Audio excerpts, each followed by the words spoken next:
السلام عليكم ورحمة الله تعالى وبركاته.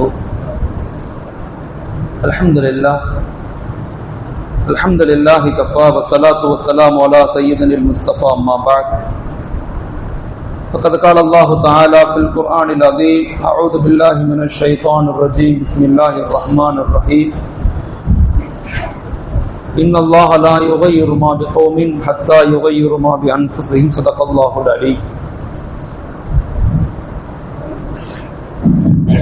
وقال رسول الله صلى الله عليه وسلم إنما الأعمال بالنيات وإنما لكل امرئ ما نوى.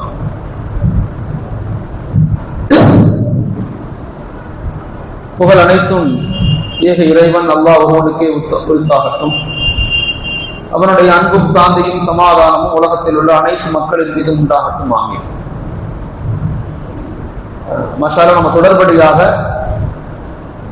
குர்ஆன் கூறக்கூடிய இஸ்லாமிய வரலாறுகளை ஒரு பாடமாக நம்ம படிச்சுக்கிட்டே வரோம். அல்ஹம்துலில்லாஹ். இது 6வது வகுப்பு. இஸ்லாமிய குர்ஆன் கூறக்கூடிய இஸ்லாமிய வரலாறு என்ற பாடத்தினுடைய 6வது வகுப்பு. மாஷாஅல்லாஹ், நிறைய நபர்கள் இதுல கலந்து கொண்டு பல கருத்துக்களை பல சிந்தனைகளை நம்மள்கிட்ட சொல்றாங்க. அல்ஹம்துலில்லாஹ். குறிப்பாக இளைஞர்கள் நிறைய பேர் நல்ல சிந்தனைகளை நல்ல கருத்துக்களை நிறைய விஷயங்களை தெரிஞ்சு கொள்றதாக சொல்றது பெரிய மகிழ்ச்சியான ஒரு விஷயம். அல்ஹம்துலில்லாஹ். வரலாறுகள் ஒரு சமூகத்தினுடைய அடையாளங்களை, கலாச்சாரங்களை, சமூகத்தினுடைய முன்னேற்றங்களை, வருங்கால இளைஞர்களை பாதுகாக்கக்கூடிய மிக அறிவு பெட்டகம் தான் வரலாறு. இந்த வரலாறுகளை ரொம்ப ஆழமாக, தெளிவாக, முறையாக நம்ம படிக்க வேண்டியது மிக அவசியமான ஒன்று. வரலாற்று விஷயங்கள்ல 2வது பகுதி, அதாவது ஹஜரத் ஆதம் அலைஹிஸ்ஸலாத்திலிருந்து ஹஜரத் ரசூலுல்லாஹி ஸல்லல்லாஹு அலைஹி வஸல்லம் அவர்கள் வரை உண்டான அந்த காலங்களை பத்தி நம்ம படிக்கிறோம். மாஷாஅல்லாஹ், அதுல முதலாவதாக ஹஜரத் ஆதம் அலைஹிஸ்ஸலாம், ஷீத் அலைஹிஸ்ஸலாம் அவங்கள பத்தி நேற்று படிச்சோம். இன்னைக்கு ஹஜரத் ஆதம் அலைஹிஸ்ஸலாத்தினுடைய 6வது அல்லது 7வது தலைமுறையில வந்த ஹஜரத் இத்ரீஸ் அலைஹிஸ்ஸலாம் மிக முக்கியமான ஒரு நபி. அவர்களை பத்தி அல்லாஹ் தஆலா குர்ஆன்ல சொல்ற போது வதுகுரு ஃபில் கிதாபி இத்ரீஸ் இன்னஹு கான சித்தீகன் நபிய்யா வரஃபஅனாஹு மகானன் அலிய்யா அப்படின்னு சொல்றோம். நாங்க நிச்சயமாக ஹஜரத் சித்தீக் இத்ரீஸ் அலைஹிஸ்ஸலாம் அவங்களை ஒரு நேர்மையான உண்மையான நபியாக இருந்தோம், அவர்களை உயர்வான இடத்துக்கு நாங்க உயர்த்துறோம் அப்படின்னு சொல்றோம். ஹஜரத் இத்ரீஸ் அலைஹிஸ்ஸலாம் அவங்க வாழ்ந்த பகுதி அப்படின்னு சொல்லும் போது அது இந்தியாவிலிருந்து கொஞ்சம் பகுதி தூரமா இருக்கக்கூடிய ஈராக் பகுதியில வாழ்ந்ததாக வரலாறுகள் சொல்றது. அதுக்கு பேர் தான் மெசபடோமியன் அப்படின்னு சொல்றாங்க. பாபிலோன், மெசபடோமியன் அப்படிங்கிறது 2 பகுதியாக. ஒன்று பெரும் வெள்ளத்துக்கு முன்னாடி வந்த மெசபடோமியன், பெருவெள்ளம் நிகழ்ந்த பிறகு பெரிய பிளட் ஒன்று நடந்துச்சு ஹஜரத் நூஹ் அலைஹிஸ்ஸலாம் காலத்துல. அந்த பிளட்டுக்கு பின்னாடி அதே மாதிரி ஒரு மெசபடோமியம், அதாவது ஈராக்குடைய பகுதியில ஒரு பெரிய நகரம் இருந்துச்சு. அந்த நகரம் தான் ஆன்சியன் பாபிலோன் அப்படின்னு சொல்லுவாங்க. அந்த பகுதியில நபியாக வந்தவங்க தான் ஹஜரத் இத்ரீஸ் அலைஹிஸ்ஸலாம். அவங்க தான் முதல் முறையாக மாஷாஅல்லாஹ் பல மொழிகளை உருவாக்குனாங்க. அதே மாதிரி இரும்பை உருக்கி அதுல இருந்து ஆயுதங்கள் செய்யக்கூடிய கலைகளை மக்களுக்கு கற்றுக் கொடுத்தாங்க. நெருப்பை கற்றுக் கொடுத்து அதுல இருந்து ஆயுதங்களை உருக்கி என்ன செஞ்சாங்க, ஆயுதங்கள் எப்படி செய்யணும், உருக்கு சட்டைகள் எப்படி செய்யணும், இரும்பு பொருட்களை எப்படி செய்யணும், எல்லாத்தையுமே ஹஜரத் இத்ரீஸ் அலைஹிஸ்ஸலாம் என்ன செஞ்சாங்க, கற்றுக் கொடுத்திருக்கிறாங்க அப்படிங்கிறத வரலாறுகள் சொல்லுது. இவங்களுடைய காலத்துலதான் சிலை வணக்கம் உண்டாக்கப்பட்டதுங்கிறத வரலாறு சொல்லுது. சிலை வணக்கம் எப்படி உண்டானுச்சு, அது ஒரு தனி வரலாறு. ஹஜரத் இத்ரீஸ் அலைஹிஸ்ஸலாம் காலத்துலதான் சிலை வணக்கம் உண்டானுச்சு. சிலைகளை வணங்கக்கூடிய மக்கள் முதல் முறையாக அந்த காலத்துலதான் உருவானாங்க. அல்லாஹ் தஆலா குர்ஆன்ல சொல்றான், வகாலு லா ததருன்ன ஆலிஹதகும் வலா ததருன்ன வத்தம் வலா சுவாஅ வலா யகூஸ வயஊக வநஸ்ரா. 5 சிலைகளை ஷைத்தான் மனிதர்களுக்கு முதல் முறையாக வடித்து கொடுத்தான். சிலைகள் அப்படித்தான் உண்டானுச்சு. எப்படி உண்டானுச்சுன்னா, ஹஜரத் இத்ரீஸ் அலைஹிஸ்ஸலாம் மக்களுக்கு மத்தியில நேர்மையான முறையில நல்ல விஷயங்களை சொல்லி ஒரு உயர்தரமான மனிதராக இருந்தார். அவரை பின்பற்றக்கூடிய நிறைய நபர்கள் இருந்தாங்க, அவங்களை நேசிக்கக்கூடிய பின்பற்றக்கூடிய நிறைய நபர்கள். ஆனா ஹஜ்ரத் இத்ரீஸ் அலைஹிஸ்ஸலாம் வந்து சொர்க்கத்தை பார்க்கணுங்கிற ஆசைப்பட்டதின் காரணமாக இந்த உலகத்திலிருந்து உயர்த்தப்பட்டவங்க. 2 நபிமார்கள் உயிரோடு உயர்த்தப்பட்டவங்க. ஒன்னு ஹஜ்ரத் இத்ரீஸ் அலைஹிஸ்ஸலாம், இரண்டாவது ஹஜ்ரத் ஈசா அலைஹிஸ்ஸலாம். உலகத்துல வாழும் போதே வானுலகத்துக்கு உயர்த்தப்பட்டவங்க, உயிரோடு உயர்த்தப்பட்டவங்க. அவங்க உயர்ந்து மேல போய் சுவர்க்கத்தை பார்க்கிறேன்னு சொல்லிட்டு சுவர்க்கத்தை பார்த்துட்டு அல்லாஹ்ட்ட கேட்டு பார்த்துட்டு திரும்பி வராம அதுக்குள்ளே இருந்துட்டாங்க. திரும்பி நான் வெளியே வர விரும்பல, உலகத்துக்கு போக விரும்பல இருந்துட்டாங்க. சோ ஹஜ்ரத் இத்ரீஸ் அலைஹிஸ்ஸலாம் திரும்பி பூமிக்கு வரல. அவர்களை பின்பற்றிய மக்கள், அவர்களை விரும்பிய, அவர்களை நேசம் கொண்ட மக்கள் வந்து அவங்களை ரொம்ப பிரிந்ததின் காரணமாக ஏக்கம் அடைந்தாங்க. ஷைத்தான் அதை சாதகமாக பயன்படுத்தி என்ன செய்யறான், ஒரு 5 சிலைகளை அவர் மாதிரியே வடிக்கிறான். அந்த உருவத்துல 5 சிலைகளை வடிச்சு அவன் சொல்றான், இந்த சிலைகளை நீங்க பார்த்துக்கங்க, உங்க நண்பரை பார்ப்பதற்கு பதிலாக உங்க சிலைகளை பார்த்துக்கங்க, அந்த சிலை வந்து அவரை போலயே இருக்கும், எப்பெல்லாம் உங்களுக்கு தேவைப்படுதோ சிலைகளை பார்த்துக்கங்க அப்படின்னு கொடுக்கலாம். இப்ப சிலைகளை பத்தி அல்லாஹ் குர்ஆன்ல 8 சிலைகளை பற்றி குர்ஆன்ல போடுறான். ஒண்ணு வத்தவ் வலா சுவாஅவ் வலா யஊக வ யஊக நஸ்ரா அப்படின்னு ஒரு சிலை. அதெல்லாம லாத் உஸ்ஸா மனாத் அப்படின்னா 3 சிலைகள். இதெல்லாம் பெண் தெய்வங்கள், இதெல்லாம் ஆண் தெய்வங்கள். 5 ஆண் தெய்வங்கள், 3 பெண் தெய்வங்களை வந்து ஷைத்தான் செஞ்சான், மக்களுக்கு மத்தியில வடிச்சு கொடுக்குறான். அப்ப அவன் முதல்ல வடிச்சு கொடுக்கும் போது சிலைகளாக வடிச்சு கொடுக்கல, சிலைகள் இதை வணங்குங்கன்னு சொல்லி கொடுக்கல. மாறாக அவன் எப்படி கொடுத்தான்னா, இது ஞாபகார்த்தமா வச்சுக்கோங்க, இதை ஞாபகமார்த்தமா வச்சுக்கோங்க, அவரை எப்ப பார்க்க தோணுதோ சிலைகளை பார்த்துக்கோங்க. அந்த ஆரம்ப கால மனிதர்கள் வந்து அந்த சிலைகளை அப்படித்தான் வச்சிருந்தாங்க வீட்டுல, சும்மா ஒரு பார்வைக்கு தான் வச்சிருந்தாங்க. அவங்களுக்கு பிறந்த பிள்ளைங்க, அவங்கள பின்பற்றிய குழந்தைங்க என்ன செஞ்சுட்டாங்க, அவங்கள்ட்ட போய் ஷைத்தான் சொல்றான், இந்த சிலைகளை வந்து உங்க அத்தாக்கள், உங்க பாபாக்கள் வந்து மறைமுகமாக வணங்குனாங்க, அதனாலதான் அவங்க இந்த உலகத்துல செழிப்பாக வாழ்ந்தாங்க, நீங்களும் யாருக்கும் தெரியாம சிலைகளை வணங்க ஆரம்பிங்க, இதுதான் உங்க தெய்வம், உங்கள்ட்ட யாரும் சொல்லல இத அப்படின்னு சொல்றான். அவங்களோட சந்ததிகள் அதை நம்புறாங்க. ஓகே, நம்முடைய முன்னோர்கள் வந்து இதை வணங்கியிருக்காங்க போல அப்படின்னு நம்புறாங்க. சிலை வணக்கங்கள் எப்படி வந்துச்சுன்னு சொல்லி 3வது தலைமுறை, அவங்கள பின்பற்றிய தலைமுறைக்கு சொன்னா, இந்த சிலைகளை நீங்க வீட்டுக்குள்ள வணங்குறதுனால உங்களுக்கு மதிப்பு இருக்காது, இந்த சிலைகளை நீங்க வெளியே கொண்டு வந்து மக்களுக்கு மத்தியில வைத்து இதை பூசை செய்யுங்க, நீ இதை வணங்க ஆரம்பிங்க, மக்கள் உங்களை மதிப்பாங்க, உங்களை கண்ணியப்படுத்துவாங்க, உங்களை பூசாரிகளாக ஏற்றுக்கொள்வாங்க, நீ இறைவனுக்கு உயர்ந்த அந்தஸ்துல நீங்க மாறுவீங்க அப்படின்னு சொல்லி அவங்க உள்ளத்துல போடுறாங்க. 3வது தலைமுறை என்ன ஆயிடுச்சுன்னா, அந்த சிலைகளை ரோடுகள்ல வீதிகள்ல வச்சு வணங்கக்கூடியவங்களாக மாறினாங்க. இதான் வரலாறுகள் சொல்லுது சிலை வணக்கம் எப்படி வந்துச்சு. எல்லா மதங்களும் என்ன சொல்லுதுன்னா, இறைவன் அப்படிங்கிறவன் வந்து அவனுக்கு உருவம் இல்லை அப்படிங்கிறத எல்லா மதங்களும் சொல்லுது. ரிக்ஸாம யசூர் இந்துக்களுடைய மதங்களாக இருக்கட்டும், எந்த ரிக்வேதம் அவங்களுக்கு அடிப்படையான வேதம், வேதத்துல மிக முக்கியமானது ரிக்வேதம். இந்த 4 வேதங்கள்லையும் ஒரு இடத்துல கூட இறைவன் 2ன்னு இல்ல, இறைவனுக்கு உருவம் இருக்குன்னு இல்ல, இறைவன் சுரூபமாகத்தான் இருப்பான் அப்படிங்கிறது தான் இந்து மதங்கள் சொல்லுது, பௌத்த மதங்கள் சொல்லுது, சமண மதங்கள் சொல்லுது. அதே மாதிரி கிறிஸ்துவ மதத்துல மட்டும்தான் பிற்காலத்துல மாற்றப்பட்டது ட்ரினிட்டி, முக்கடவுள் கொள்கை அப்படிங்கறத மாற்றப்பட்டுச்சு. அதை பின்னாடி நான் வரலாறு சொல்லுவேன், ஈசா நபியுடைய வரலாற்று அது எப்படி மாற்றப்பட்டுச்சு நான் சொல்லுவேன். சிலை வணக்கங்கள் இப்படித்தான் உண்டாக்கப்பட்டுச்சு. அதனாலதான் இஸ்லாத்துல வந்து வீடுகள்ல போட்டோக்கள் வைக்கக்கூடாது, ஹராம், நமக்கு கூடாது. முன்னோர்களுடைய போட்டோக்களை தொங்க விடக்கூடாது, உருவ படங்கள் வைக்கக்கூடாது. ஏன் சொல்லப்படுதுன்னா, அந்த உருவங்களை நம்ம வழங்க மாட்டோம். நம்ம அத்தா போட்டோ இருக்கு, நான் வந்து மாட்டி வைக்கிறேன் எங்க வீட்டுல, எங்க அத்தா இல்ல எங்க தாதா மோசா போயிட்டாங்க, இல்ல எங்க தாதா வந்து அவரை பார்த்துக்கணும், அவர்னாலதான் நாங்க இஸ்லாத்துல இருக்கிறோம், அவரை நினைக்கணும்னு சொல்லிதான் எல்லா குடும்பம், இந்துக்கள் குடும்பங்கள் எல்லா குடும்பங்கள்லயும் எதுக்கு போட்டோக்கள் மாற்றுறாங்க, நினைவுக்காகத்தான் மாற்றுறாங்க.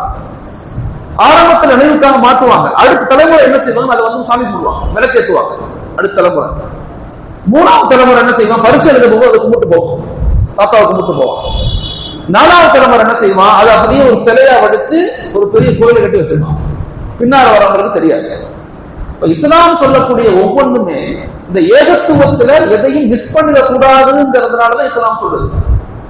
அல்லாஹ்வுக்கு தெரியும், அல்லாஹ் உன்னை தடுக்கிறான்னா நம்ம பார்வையில மியூசிக் ஏன் கூடாது, மியூசிக் கேட்கறதுனால என்ன ஆகும், படம் பார்க்கறதுனால என்ன ஆகும், ஒன்னும் ஆக போறது இல்லை, நம்ம அல்லாஹ் மறந்துட்டோமா அப்படிதான் நினைப்போம். ஆனா எப்ப அந்த எண்ணங்கள் உள்ள போகுதோ, எப்ப அந்த பார்வைகள் மாறுதோ, அப்படியே காலத்திற்கு தகுந்தா போல மாறி மாறி அப்படியே அழிஞ்சு விடுது அந்த கலாச்சாரம். உண்மை ஹக்கு உடைக்கப்படும். இப்படித்தான் எல்லா மதங்களும் உடைஞ்சு போச்சு. நல்ல ஒண்ணு புரிஞ்சுக்கணும். இப்ப இருக்கிற காலத்துல நிறைய நண்பர்கள்ட்ட பேசுவோம், நிறைய ஃபாதர்ஸ் நம்மகிட்ட நண்பர்கள் நிறைய பேர் இருக்காங்க. நான் வந்து என்ன சொல்லுவேன்னா, ஒரு உண்மையாக ஒன்றை நினைத்துக் கொண்டு அதை உண்மைப்படுத்துவதற்கு பேசாதீங்க. உண்மை எதுன்னு தேட ஆரம்பிங்க, உங்களுக்கு ஹிதாயத் கிடைக்கும். பிரச்சனை என்னன்னா, அவங்க ஒரு உண்மைன்னு நினைச்சுக்கிறாங்க, உண்மைன்னு ஒண்ணு நினைச்சுக்கிறாங்க. அந்த உண்மையை உண்மைப்படுத்துறதுக்கு மட்டுமே போராடுறாங்க, முயற்சி செய்யறாங்க.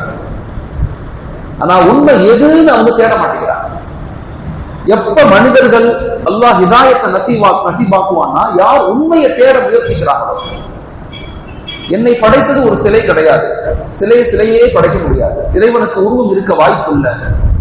அது 1, 2, 3, 4, 5, 6 அது எப்படி இருக்கும், அது இருக்க வாய்ப்பு இல்லை அப்படின்னு நினைச்சு யார் என்னை படைத்தவன் யார் அப்படிங்கிற ஒரு சிந்தனைக்குள்ள வர்றாங்களோ அவர்களுக்கு ஹிதாயத்துடைய நசீபு கிடைக்கும். யார் அந்த உண்மையை தேடாம தான் கிட்ட இருக்கிறது தான் உண்மை அப்படிங்கிறத விதண்டாவாதமாக திரும்ப திரும்ப இதை உண்மைப்படுத்துறதுக்கே ஒரு முயற்சி செய்யறாங்க. ஈசா அலைஹிஸ்ஸலாம் கடவுள் தான், அவர் இறை தூதர் இல்ல அப்படிங்கிற மனசுக்குள்ள வச்சுக்கிட்டு அதை உண்மைப்படுத்துறதுக்கு பைபிள்ல இருந்து மற்ற ஆதாரங்களை தேடும் போது அவங்களுக்கு ஹிதாயத் கிடைக்காது, நசீபு கிடைக்காது. அதனால எப்பயுமே நம்ம ஒரு விஷயத்த என்ன புரிஞ்சுக்கணும்னா, ஒரு விஷயத்தை அறியணும்னா முதல்ல நம்ம ஒண்ணு நினைச்சிருக்கோம்ல அதை முதல்ல வெளியெடுக்கணும். நம்ம ஒண்ணு நினைச்சிருக்கிறத வெளியெடுத்துட்டு உண்மை என்னவாக இருக்கும் அப்படின்னு தேடணும்னா அல்லாஹ் ஹிதாயத்தை நசீபாக்குவான். இப்ப இஸ்லாம் சொல்லக்கூடிய ஒவ்வொன்றுமே எதுக்கு சொல்லப்படுது அப்படின்னு சொன்னா, இஸ்லாம் சொன்னதன் காரணம், நீங்க வீட்டுல போட்டோ மாட்டாதீங்க, விலங்குகளுடைய உருவங்களை மாட்டாதீங்க, யாருடைய மூதாரிகளுடைய போட்டோக்களை கையில வச்சுக்காதீங்க. நீங்க வச்சிருக்கிறது ஒரு கண்ணியத்திற்காக, அன்புக்காக, பாசத்துக்காக இருக்கலாம். ஆனா பின்னால வரக்கூடிய மக்கள் அது அன்பு பாசம் எல்லாம் தெரியாது. அது அவர்களை ஷைத்தான் தெய்வமாக நினைத்து கடவுளாக மாற்றி அவர்களை வழிகெடுப்பதற்கு காரணமாக மாறும். அதனாலதான் ஹஸரத் ரசூலுல்லாஹி ஸல்லல்லாஹு அலைஹி வஸல்லம் உருவம் இன்றளவும் உலகத்துல இல்லை. இன்றளவும் அவங்க உருவம் இல்லாம இருக்கிறதுக்கு காரணமே என்ன? ஆனா அல்லாஹ் அவங்களுடைய புகழை உலகம் முழுக்க எடுத்து வச்சுட்டான். உருவம் உடைய நபிமார்களுடைய புகழ் கூட இவ்வளவு பெருசாகல. ஆனா உருவம் இல்லாத ஒரு நபர் ஹஸரத் ரசூலுல்லாஹி ஸல்லல்லாஹு அலைஹி வஸல்லம் நானும் பார்க்கல, நீங்களும் பார்க்கல. ஆனா அவங்களுடைய வார்த்தைகள் உலகத்துல இன்னைக்கு 1446 வருஷமா மீண்டு போய் நிற்குதுன்னா அல்லாஹ் அவர்களை, அவர்களுடைய புகழ்களை பாதுகாத்துக் கொண்டிருக்கிறார்.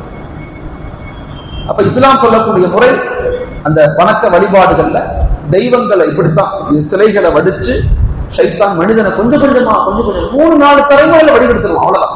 பெருசாலாம் 1000 வருஷம் எல்லாம் தேவையில்லை. ஒரு தலைமுறையிலிருந்து 33 வருஷம், அதிகபட்சம் 100 வருஷம் தான். 100 வருஷத்துக்குள்ள ஒரு சமுதாயத்தையே அந்த ஏக இறை கடவுள் அப்படிங்கிற கடவுள்ல இருந்து வெளியாக்கி புதிய தத்துவங்களை கொடுத்து தத்துவங்களை நம்பக்கூடியவனாகவும் ஆக்கிடுவான். சுய சிந்தனையே இல்லாம அவங்களை ஆக்கிடுவான். சுய சிந்தனை கூட இருக்காது அவங்களுக்கு, இருக்காது. நீங்க என்னதான் அவங்க பேசினாலும் அவங்க ஏற்றுக்கொள்ள மாட்டாங்க.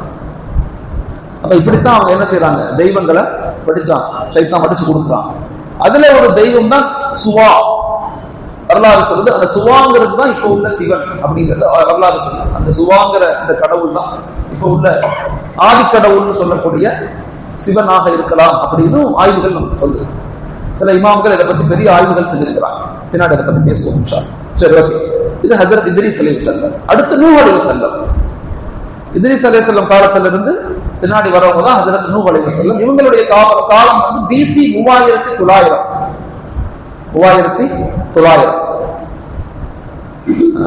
இவங்க கிட்டத்தட்ட 950 வருஷம் உலகத்துல தீன மக்கள்கிட்ட எடுத்து வைக்கக்கூடியவங்களாக இருந்தாங்க. இவங்களுடைய காலத்துல அழிச்சாட்டியங்கள், பாவங்கள் உலகத்துல ரொம்ப வீழ்ந்து போய் கிடந்துச்சு. அந்த மக்கள், அந்த காபில பின்பற்றிய மக்களோடு ஒரு குழு இருந்துச்சு. அந்த குழு மிகச்சு கொண்டே போனுச்சு. ஷைத்தான் அவங்களுக்கு வழிகாட்டி உச்சகட்டமான பாவங்கள், மனிதர்களை வேட்டையாடுதல், விலங்குகளை வேட்டையாடுதல், மிக மோசமான செயல்களை அவங்க செய்யக்கூடியவங்களாக மாறினாங்க. இவங்க தனித்து வாழ்ந்தாங்க, அவங்க தனித்து வாழ்ந்தாங்க. அந்த நேரத்துலதான் அல்லாஹ் தஆலா ஹஜ்ரத் நூஹ் நபியை அனுப்பி நூஹ் அலைஹிஸ்ஸலாம் போய் மக்கள்கிட்ட போய் எடுத்து வச்சாங்க. மக்களே, நீங்க அநியாயம் செய்றீங்க, தவறு செய்றீங்க, இறைவன் அல்லாஹ்வை வணங்க ஆரம்பிச்சிருக்கிறீங்க. இறைவனுக்கு மாறு செய்வீங்க, மனிதர்களை கொலை செய்வீங்க, விபச்சாரங்கள் செய்வீங்க, செய்யக்கூடாது அப்படின்னா ஷரியத்தை பின்பற்றணும் அப்படின்னு சொல்றாங்க.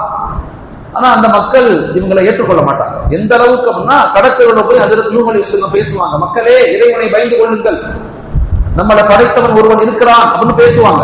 பேசின உடனே என்ன செய்வாங்க, 4-5 பேர் அப்படியே கழுத்தை பிடிச்சு இறுக்கி கழுத்தை கைத்துல கட்டி அப்படியே இழுப்பாங்க அவரை. நூஹ் அலைஹிஸ்ஸலாம் நிப்பாட்டு எப்பதான் சொல்லிக்கிட்டே இருக்கிறார். அவர் இழுக்கிற இழுல அப்படியே மயங்கி கீழே விழுந்துருவார். நூஹ் அலைஹிஸ்ஸலாம் மயங்கி விழுந்துருவாங்க கீழே, மக்களை விட்டு போயிடுவாங்க. அதுக்கப்புறம் அவரு தடுமாறி எழுந்திருச்சு அல்லாஹ்ட்ட அழுவார், யா அல்லாஹ் மக்கள் ஏற்றுக்கொள்ள மாட்டேங்கிறாங்க, எனக்கு சொல்ல தெரிய மாட்டேங்குது, நான் மக்கள்கிட்ட போய் சொல்றேன், மக்கள் ஏற்றுக்கொள்ள மாட்டேங்கிறாங்க, கேட்க மாட்டேங்கிறாங்க.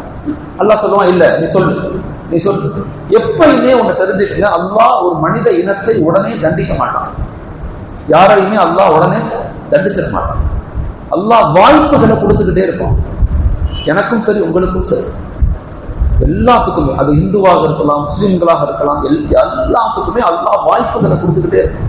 சூரத்துல் அராஃப் தான் நினைக்கிறேன், நேத்து குர்ஆன்ல திராவிகளை ஓதுனாங்க. அல்லாஹ் சொல்றான், நபியே ஒருவேளை நான் என்னுடைய இந்த வாக்கு நான் அவர்களை உடனே தண்டிக்க மாட்டேன், அவர்களை மறுமையில தான் தண்டிப்பேன்ற என் வாக்கு மட்டும் முன்னாடி வராம இருந்திருந்தா இன்னொரு மனிதர்களுடைய நிலைமை மோசமாக போயிருக்கும். அல்லாஹ் சொல்றான், என் வாக்கு முந்திருச்சு, நான் வாக்கு கொடுத்துட்டேன்.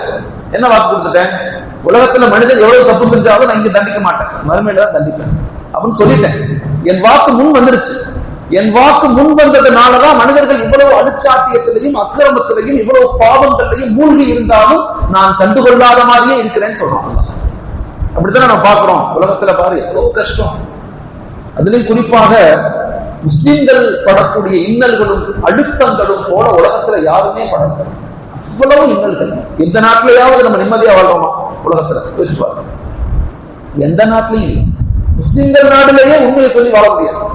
முஸ்லிம்கள் நாடுலேயே, அரபு நாடுகள்லயே நீ உண்மையை பேசினா உறுதி வச்சிருவாங்க, பேச முடியாது, நிம்மதியே இல்லாத. ஆனா எங்கேயாவது இவ்வளவு அழுத்தங்கள், இவ்வளவு கஷ்டங்கள், இவ்வளவு துன்பங்கள் வந்திருக்கு, முஸ்லிம்கள் எல்லாம் முறுக்குதாய்க்காக எங்கேயாவது கேள்விப்பட்டோமா? இல்ல. முஸ்லிம்கள்லாம் மதம் மாறி போயிட்டாங்க, கேள்விப்பட்டோமா? அல்லாஹ் அந்த ஈமானுடைய பரக்கத்தில் எவ்வளவு அழுத்தங்கள், எவ்வளவு கஷ்டங்கள், உலகமே நம்மளை எதிர்த்து வந்தாலும் நாம் எதிர்த்து நிற்க வேண்டிய பொறுப்பு நமக்கு இருக்குது. ஏன்? நம்ம எல்லாம் சிறந்த உம்மத், சிறந்த உம்மத்.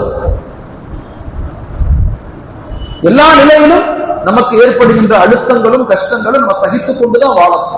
ஏன்னா நம்ம நம்பக்கூடிய வாழ்க்கை முறை வேறு, இந்த உலக வாழ்க்கை வேறு. அப்ப ஹஜ்ரத் நூஹ் அலைஹிஸ்ஸலாம் மிகப்பெரிய கஷ்டத்துக்கு உள்ளாக்கப்பட்டாங்க. ஒவ்வொரு தடவையும் கஷ்டப்படுத்தி, அடிச்சு, உதைச்சு, கழுத்தை போட்டு இறுக்கி, அப்படியே கழுத்துல கட்டி, அப்படியே ஒருத்தவங்க 2 பேர் காலை பிடிப்பாங்க, ஒருத்தவங்க கழுத்தை பிடிப்பாங்க, பிடிச்ச மயக்க போட்டு விழுந்துருவார் நூஹ் அலைஹிஸ்ஸலாம். திரும்ப அல்லாஹ் என்ன செய்வான், அவங்களை எழுப்பி அவர் உட்கார்ந்து அழுவார். அவருக்கு பேரு நூஹ்னு வந்தது காரணமே இமாம்கள் தஃப்சீர் எழுதுறாங்க, அழக்கூடியவரை. நூஹ்னா அழக்கூடியவர், அழுதுகிட்டே இருப்பாங்க நூஹ் அலைஹிஸ்ஸலாம். மக்கள் நம்ம என்ன சொன்னாலும் கேட்க மாட்டேங்கிறாங்க, புரிஞ்சுக்க மாட்டேங்கிறாங்க. நான் என்னை அடிக்கிறதுக்காக நான் கஷ்டப்படல, என்னை துன்புறுத்துவதற்காக நான் கஷ்டப்படல, மக்கள் நான் சொல்றதை ஏற்றுக்கொள்ள மாட்டேங்கிறாங்களே அப்படின்னு நினைச்சு வருத்தப்பட்டாங்க. 950 வருஷம் அவங்க தீனை எடுத்து வச்சு அவங்களை பின்பற்றிய மக்கள் வெறுமனே 70 பேர் கூட இல்லை. அவங்க பின்பற்றிய மக்கள் வெறுமனே 70 பேர் கூட இல்லை. கிதாபில் எழுதுறாங்க 70 பேர் கூட இல்லை. ரொம்ப குறைவான மக்கள் தான் அவங்களை பின்பற்றினாங்க. ஆனா வாய்ப்புகள் எல்லாம் கொடுத்துக்கிட்டே இருக்கணும். அதனாலதான் நான் அடிக்கடி சொல்லுவேன், தயவு செய்து வாழ்க்கையில் ஒவ்வொரு நாளும் நம்மை நாம் மாற்றிக்கொள்வதற்கு முயற்சி செய்யுங்க. பாவங்களை தொடர்ந்து செய்யாதீங்க, அக்கிரமங்களை தொடர்ந்து செய்யாதீங்க. நான் இளைஞர்களுக்கு சொல்றேன், வாழ்க்கையில தவறு செய்யறீங்க, அசிங்கமான செயல்பாடுகள்ல ஈடுபடுறீங்க, இல்ல அசிங்கமானதை பாக்குறீங்க, இல்ல அசிங்கமானதை செய்றீங்க அப்படின்னு சொன்னா தயவு செய்து வாழ்க்கையில் உங்களை நீங்களே நிவர்த்தி செய்து அதிலிருந்து விடுபடுவதற்கு முயற்சி செய்யுங்க.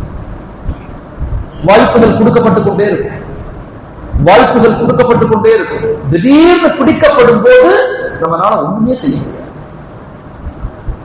கத்தி அழுது கூப்பாடு போட்டு எந்த புண்ணியம். நான் ஒரு இஸ்லாமிய ஊருக்கு போயிருந்தேன், பேர் சொல்ல விரும்பல, பெரிய இஸ்லாமிய ஊர், உங்க ஊர் மாதிரி நல்ல பெரிய. அங்க இளைஞர்களுக்கான வகுப்பு, இளைஞர்களுக்கான ஒரு வகுப்பு ஆர்கனைஸ் பண்ணிருக்கிறாங்க. கிட்டத்தட்ட 1000 இளைஞர்கள் கலந்து கொண்டாங்க அந்த மீட்டிங்ல. பெரிய ஒரு ஹாலு, ஃபுல் இளைஞர்கள், மாஷா அல்லாஹ் கலந்து கொண்டாங்க. நான் பிரசன்டேஷன் பண்ணி அவங்களுக்கு பாடம் கத்துறேன். பாடம் முடிஞ்சவொடனே நாலஞ்சு இளைஞர்கள் என்கிட்ட வந்தாங்க. ஒரு ஃபாதரும் என்கிட்ட வந்தார், ஒரு அத்தா என்கிட்ட வந்தார். இந்த பசங்க எல்லாம் கையை பிடிச்சு அழுதாங்க. நாங்க தவறு செய்யறோம் நாங்க தவறு செய்யறோம் அப்படின்னு ஒத்துக்கிறாங்க. தப்பு செய்யறாங்க. ட்ரக்ஸ் பயன்படுத்துறாங்க அந்த இளைஞர்கள் அதிகமா. அதை நான் கேட்டேன், எங்க கிடைக்குது? அந்த ஆத்து ஓரத்துல எங்களுக்கு ஃப்ரீயாவே ஆரம்பத்துல கொடுத்தாங்க. அதுக்கப்புறம் இப்ப ஒரு பொட்டலம் வந்து இவ்வளவு அமௌண்டா மாறிடுச்சு. இப்படி எங்களை உள்ள இழுத்து கொண்டு வர்றத எங்களுக்கே தெரியுது. எங்களை சிக்க வைக்கிறாங்க. அதுல அந்த போதை வஸ்துக்கள்ல எங்களை சிக்க வைக்கிறாங்க, எங்களுக்கே தெரியுது. நாங்க மாட்டிக்கிட்டு இருக்கிறோம் அப்படின்னு வருத்தப்படுறாங்க, அழுகுறாங்க. ஆனா அதுல இருந்து வெளிவரது ரொம்ப கஷ்டமா இருக்கு. ரொம்ப பெரிய கஷ்டத்துல நாங்க இருக்கிறோம் அப்படின்னு சொன்னாங்க. அப்போ ஒரு ஃபாதர் என்கிட்ட வந்தார், பார்த்தா அது கையை பிடிச்சி அழுதார். நான் கேட்டேன், ஏன் ஹாஜர் அழுகுறீங்க? இந்த போன வாரம் தான் என் மகன் இறந்து போனான்னு சொன்னாங்க. மகன் இறந்து போயிட்டான். நான் கேட்டேன், எப்படி? தெரியல எங்களுக்கு. போதை வஸ்து பயன்படுத்துறான்னு தெரியல. 4-5 வருஷமா பயன்படுத்திருக்கான், தெரியல. ஒரு நாள் மழை காலம், அவன் நைட்டு வெளியே போயிட்டு வர்றான். நைட் ரொம்ப நேரம் வீட்டுக்கு வரல. வயசு 22-23 வயசு. அவனுக்கு பாஸ்போர்ட்லாம் எடுத்து வெளிநாட்டுக்கு அனுப்பலாம்னு நினைச்சுட்டு இருப்போம். எனக்கு ஒரே மயம், 3 பொம்பளை பிள்ளைங்க. எனக்கு ஒரு மயம் தான். இந்த மயம் போய் வெளிநாடு சம்பாதிச்சு எனக்கு வயசு கிட்டத்தட்ட 60 வயசு ஆயிடுச்சு. என்னுடைய 3 பொம்பளை பிள்ளைகளையும் கட்டி கொடுக்கணும், அவன் தான் கட்டி கொடுக்கணும். நான் அப்படித்தான் நினைச்சிருந்தேன். கஷ்டப்பட்டு படிக்க வச்சேன். ஆனா அவன் தப்பு செய்யறான்னு எனக்கு கண்டுபிடிக்க தெரியல. இரவு நேரம் மழை வந்துச்சு, ரொம்ப நேரம் வீட்டுக்கு வரல. நானும் தேடி பார்க்க நண்பர்கள்ட்ட போன் பண்றேன், எங்கேயுமே அவனை வரல. காலையில ஒரு நியூஸ் வருது, உங்க மகன் ஒரு சாக்கடைக்குள்ள விழுந்துட்டான். பெரிய பைக் போடுறதுக்கு பெரிய கால்வாய் கொண்டு வச்சிருக்கான். அவனுடைய நண்பர்கள்லாம் தூக்கிட்டு வர்றாங்க, வீட்டுக்கு தூக்கிட்டு வர்றாங்க. பார்த்தா போதை தலைக்கேறி அந்த இடத்துல போய் கீழே தடுமாறி உள்ள விழுந்து அவன் தலை போய் மண்ணுக்குள்ள சொருகிடுச்சு. போதையினால அவனால அதுல இருந்து வெளிவர முடியல, அப்படியே மயங்கிட்டான். நைட்டு முழுக்க யாரும் நாங்க பார்க்கல, தேடி பார்த்தோம், காணும். அவன் உள்ள விழுந்தது தெரியல. அடுத்த நாள் காலைல என்னுடைய மகனை குணமாக மௌத்தாக எடுத்துட்டு வர்றாங்க, மையத்தை கொண்டு வர்றாங்க. என்னால தாங்க முடியலன்னு அழுதாரு. அந்த மீட்டிங்லயே அழுதாரு. ரொம்ப கஷ்டங்கள், பாக்குறவங்க எல்லாம் ரொம்ப கஷ்டப்பட்டாங்க. அதனால சொன்னாங்க, உங்க பிள்ளைங்களை பாதுகாத்துக் கொள்ளுங்க, பிள்ளைங்களை கவனிச்சு வளருங்கன்னு அழுதாரு மீட்டிங்லயே. இறப்புல தன் தந்தை இருக்கும் போது தன் பெற்ற பிள்ளை மௌத்தாகிறது தாங்க முடியாத ஒரு சோகம். புத்திர சோகம்னு சொல்லுவாங்க. புத்திர சோகம் தமிழ்ல சொல்லுவாங்க, புத்திர சோகம். அத்தா இருக்கும்போது புள்ள மௌத்தா போகும். அத்தா இருக்கும்போது புள்ள மௌத்தா போறத எந்த பெற்றோர்களாலையும் தாங்க முடியாது. உள்ளம் வெடிச்சு வலியா இருக்கணும். அது யாரும் அந்த நிலை யாருக்கும் வரக்கூடாது. எல்லாம் ஆனா இருந்தாலும் அந்த நிலை ஒரு மனிதனுக்கு ஏற்படும் போது தாங்க முடியாது. நம்மளால அதை தாங்கிக் கொள்ளக்கூடிய ஆற்றல் நமக்கு கிடையாது. அந்த பெண்கள் ரொம்ப பலகீனம் அடைஞ்சிருவாங்க. அது இந்த மாதிரி குடும்பத்துல ஒரே பையன் நல்லா படிக்க வச்சு ஒரு 24-25 வயசு ஆகி இந்த ரேஸ், ஆண்கள் இன்னைக்கு ஆம்பளை பிள்ளைங்க நிறைய பேர் ரேஸ்ல வண்டியை வாங்கி டருக்குன்னு ஓட்டுறது. எங்கேயாவது ஆக்சிடென்ட் ஆயிரும், ஒருத்தவங்க 2 பேர் ஸ்பாட்லயே மௌத்தா போடுறாங்க. நிறைய பேரை கேள்விப்படுறோம். இதெல்லாம் எவ்வளவு பெரிய வருத்தத்தை கொடுக்கும் அப்படிங்கிறத புரிஞ்சுக்கணும். அதனால பெற்றோர்கள் கொஞ்சம் வீடுகள்ல குழந்தைகளுக்கு நேரம் கொடுங்க. நேரம் கொடுத்து ஆரம்பத்தில இருந்து ஒரு குறிப்பிட்ட ஏஜுக்கு பிறகு அவங்கள உங்க கையில எடுக்க முடியாது. ஒரு குறிப்பிட்ட வயசுக்கு பிறகு உங்களால அவங்களை கையில எடுக்க முடியாது. மாறாக ஆரம்பத்திலிருந்து அந்த அன்பு, பரஸ்பரம், விட்டு கொடுத்தல், குழந்தைகள்கிட்ட அன்பா பேசுறது, முத்தம் கொடுக்கிறது, பக்கத்துல உட்கார வைக்கிறது, அவங்க லைஃப் பத்தி பேசுறது, இதெல்லாம் பெற்றோர்கள் செய்யணும். ஆனா இன்னைக்கு யாருக்குமே நேரம் இல்லாதனால அப்படி செய்யறது இல்லை. நான் இளைஞர்களுக்கு சொல்றேன், தயவு செய்து வாய்ப்புகள் உங்களுக்கு கிடைக்கும் போது லைஃப்ல உங்களை மாத்திக்கொள்ளுங்க. ஏதாவது தவறு செய்யறோம், இல்ல மோசமான செயல்பாடுகள்ல ஈடுபடுறோம், இல்ல தப்பான பிசினஸ் பண்றோம், இல்ல தவறுதலான பிசினஸ் பண்றோம், அப்படி எல்லாம் ஏதாவது பண்ணீங்கன்னா லைஃப்ல கொஞ்சம் உங்களை மாத்திக்கணும். அடிபட்ட பிறகு, மோசமான நிலைகளுக்கு பிறகு, கஷ்டப்பட்ட பிறகு யாராலும் யாரையும் மாற்ற முடியாது. பெரிய துன்பத்துக்கு ஆளாயிரும். நம்மளும் பாதிக்கப்படுவோம், அத்தா அம்மா பாதிக்கப்படுவாங்க, கூட பிறந்தவங்க பாதிக்கப்படுவாங்க, எல்லாரும் பாதிக்கப்படுவாங்க. அதனால வாய்ப்புகள் கிடைக்கும் போதே அல்லாஹ் தஆலா சொல்றான், வாய்ப்புகள் கிடைக்கும் போதே உங்களை மாற்றிக்கொள்ளுங்க அப்படின்னு சொல்றோம். அப்ப எல்லா மக்களுக்குமே அல்லாஹ் வாய்ப்புகளை கொடுக்கலாம். வாய்ப்புகளை கொடுக்காமலாம் இல்ல, வாய்ப்புகளை கொடுக்கலாம். ஆனா வாய்ப்புகளை நம்ம சரிவர பயன்படுத்துறது இல்லை சில நேரங்கள்ல. ஹஜ்ரத் நூஹ் அலைஹிஸ்ஸலாம் மக்களுக்கு 950 வருஷம் கொடுத்தான் வாய்ப்புகள். சும்மா 1 வருஷம் 2 வருஷம் இல்ல. ஆனா அந்த மக்கள் அவங்களை ஏற்றுக்கொள்ளவே இல்லை. கடைசியில அல்லாஹ் தஆலா ஹஜ்ரத் நூஹ் நபிக்கு சொன்னா, ஒரு கப்பல் கட்டுங்க, ஒரு கப்பல் கட்டுங்க. கப்பல் கட்டுறதுனா எப்படின்னு கேட்டாங்க. எப்படி கட்டணும்? நல்லா சொல்லி கொடுக்கலாம் எப்படி கட்டணும். தண்ணி இல்லாத ஒரு வராந்திர காடு, இந்த காட்டுக்குள்ள கப்பல் கட்டி என்ன செய்ய போறோம் கேட்கிறாங்க. அல்லாஹ் இல்ல இல்ல நீங்க கட்டுங்க கட்டுங்க. ஜிப்ரீல் அலைஹிஸ்ஸலாம் வந்து உதவி செய்யறாங்க, அவங்களுக்கு ஜின்கள் எல்லாம் உதவி செய்யறாங்க. கட்டு ஒரு பெரிய கப்பல் கட்டப்படும், பெரிய ஒரு கப்பல் கட்டப்படுது. அந்த மக்கள் வந்து இவரை பாக்குறாங்க. இவர் என்ன பண்றாரு, திடீர்னு கொஞ்ச நாள் எங்களை சந்திக்க வர்றதில்லையே, எங்களை சந்திக்க வர்றதில்லையே, வந்து பேசுறது இல்லையே எங்கள்கிட்ட. முதல்ல பேசிட்டு அடி வாங்கிட்டு போவியே, ஏன் வரமாட்டேங்கிறேன்னு கேட்கறாங்க. 100 இருக்கணும். இல்ல அல்லாஹ் எனக்கு வந்து இந்த வேலையை கொடுத்துட்டான், கப்பல் கட்டுற வேலையை. எதுக்கு இந்த கப்பலை கட்டுற, என்ன செய்ய போறோம், உங்களுக்கு அழிவு வரப்போகுதுன்னு சொல்றாங்க. என்னையும் அழிக்க போறீங்க, யாரு பேசுறாங்க. அந்த கப்பலை இடிக்கணும், கப்பலை வந்து தீச்சு கொடுத்த நிறைய முயற்சி செய்யறாங்க. அல்லாஹ் எல்லாம் தடுத்துறான். கடைசியில கப்பல் கட்டி முடிக்கப்படுது. அங்கிருந்து ஒரு வெள்ளப்பரலையும் ஏற்படுது. அங்கிருந்து பூமியிலிருந்து ஒரு வெள்ளப்பரலை, அடுப்பு எரிகின்ற அடுப்புல தண்ணூ அப்படின்னு சொல்லுவாங்க. எரிகின்ற அடுப்புல தண்ணி கொப்பளிக்குது, அப்படியே தண்ணி கொப்பளிச்சு தண்ணி வெளியாகுது. அங்கிட்டு தண்ணி வெளியாகுது, மேல இருந்து மழை அப்படியே வானத்தை பிளந்து கொட்டுற மாதிரி தண்ணி கொட்டுது, கீழே அப்படியே மழை கொட்டுது. கொட்டினோடனே மக்கள் எல்லாம் என்ன செய்யறாங்க, அவங்க ஓடி ஓடி ஒளிஞ்சுக்கிறாங்க, போய் அங்கங்க போறாங்க. இவங்க எல்லாம் கப்பல்ல ஏறுறாங்க. கப்பல் இந்த இவங்களை பின்பற்றிய மக்கள் எல்லாம் கப்பல்ல ஏறுறாங்க. இவங்க மட்டும் ஏறாம உலகத்தில் உள்ள எல்லா ஜீவராசிகளுடைய ஒரு ஜோடி ஏறான அல்லாஹ் கட்டளை ஏறான், எல்லாம் வந்து ஏறுது. கப்பல்ல வந்து உள்ளுக்குள்ள ஏறிக்கிட்டே இருக்கு. ஃபுல்லா எல்லாமே உலகத்துல படைக்கப்பட்ட எல்லா ஜீவராசிகளுக்கும் ஒரு ஜோடியா உலகத்துல வந்து எல்லாமே வந்து எறும்பு, பாம்பு இதெல்லாம் இருக்கு, எல்லாம் உள்ள ஏறிடுச்சு. எல்லாத்துக்கும் அவங்க அது தூங்குற அது இருக்கிற மாதிரி உள்ள அமைப்புகளை அந்த கப்பல், அவ்வளவு பெரிய கப்பல் கட்டப்பட்டு அந்த மழை நீர் வந்த பிறகு அந்த கப்பல் மிதக்க ஆரம்பிக்குது. இதை குர்ஆன்ல அல்லாஹ் தஆலா மிக ஆழமாக தெளிவாக சொல்றான். இது குர்ஆன் மட்டும் சொல்லல, தௌராத்தும் சொல்லுது, பைபிளும் சொல்லுது, இன்ஜீலும் சொல்லுது. அதே மாதிரி இந்து மதங்கள்ல வந்து மச்சி அவதாரம் சொல்றாங்க. இதுக்கு பேர் மச்சி அவதாரம்.